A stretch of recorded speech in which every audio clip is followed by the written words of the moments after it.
Hey everyone, it's Lexie. So in today's video I'll be sharing with you all the books that I plan on reading in the month of February. So I feel like this is very ambitious, especially because there's one really big book that I plan on reading this month, but also because the Olympics are starting, and I'm so excited. We're such a big Olympics family. Like, we just get really obsessed and we honestly watch every single event. So I know like this is a lot and I know I'm being ambitious, but I think it's good to know that I know like this is kind of overshooting, and if I am able to read even like 3 or 4 of these books, I'll be very happy. But yeah, I'm really excited with all the books that I have to share with you today. I feel like they're kind of all over in terms of genre. So yeah, without further ado, let's get started. So this is actually a book that is priority number 1 that I will be kind of reading the 1st of February, and it is the Tales and Teacups book club picks for the months of January and February. And if you're interested in participating, I have a review video that goes up with this book, or you can also participate in the announcement video. But for these 2 months, we'll be reading the Book of Lost Names by Kristin Harmel.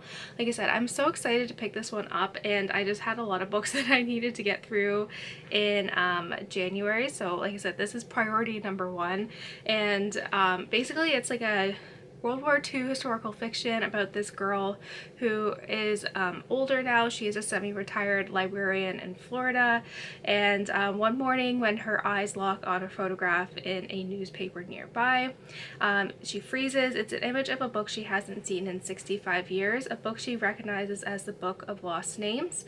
And this was basically she became part of the resistance during World War II in France, and so she was the one tracking, like, she recorded all the names of the kids that they got out of France at that time, and this was like the name of the books.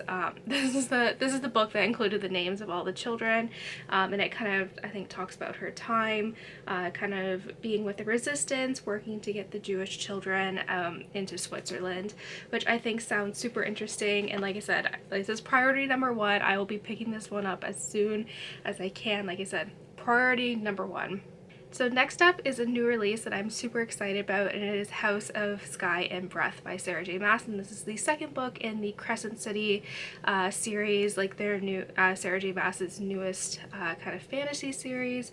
And I'm so excited. I'm going to be reading this in part of a book club that I'm part of with my friend, and we just fly through Sarah J. Maas books. So even though this book is, I think, over 700 pages, I think it'll be still a fairly quick read, so I'm not too concerned about this, because like I said, I just get so obsessed with Sarah J. Maas's like writing and her world.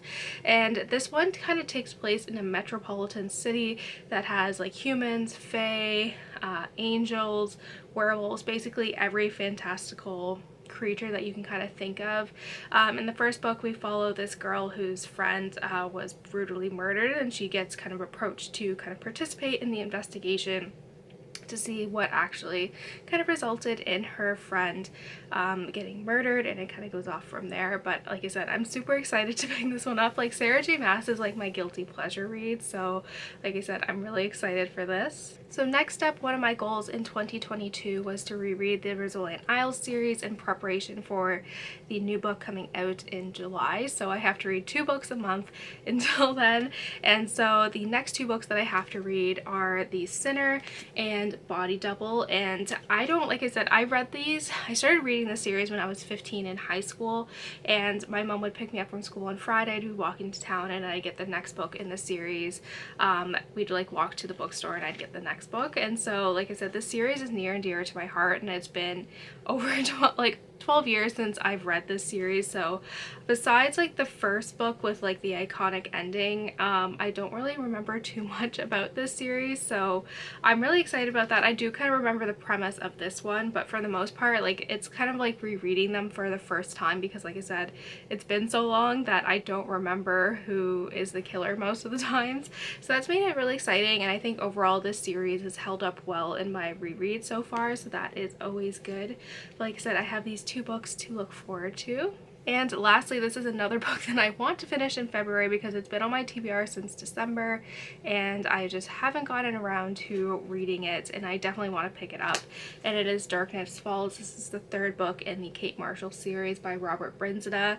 And basically, I don't like with crime series that I enjoy, I tend not to read the synopsis when I go into it because it's an author and series that I enjoy, and I like to just kind of dive right in. So I have no idea what the premise of this one is, but the general synopsis of this series is that it follows Kate Marshall, who 15 years ago was at the height of her career. She ended up capturing and discovering who was the Nimes Elms murderer, but what should have been like the highlight of her career ended up being kind of the fall from grace, because the press ripped her up because prior to her figuring out that this guy was a murderer, she had a relationship with him.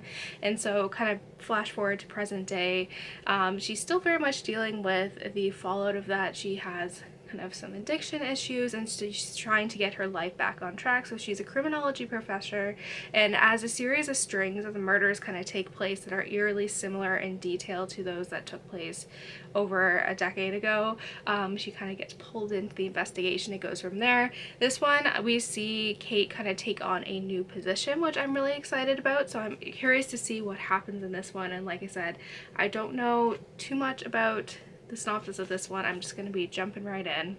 That's it, guys. Thank you guys so much for watching. I hope you guys enjoyed this video. Let me know in the comments below what some of the books that you plan on reading this month are and all of that fun stuff. So yeah, thank you guys so much for watching. Don't forget to give this video a thumbs up, and I will see you guys next time. Bye, guys.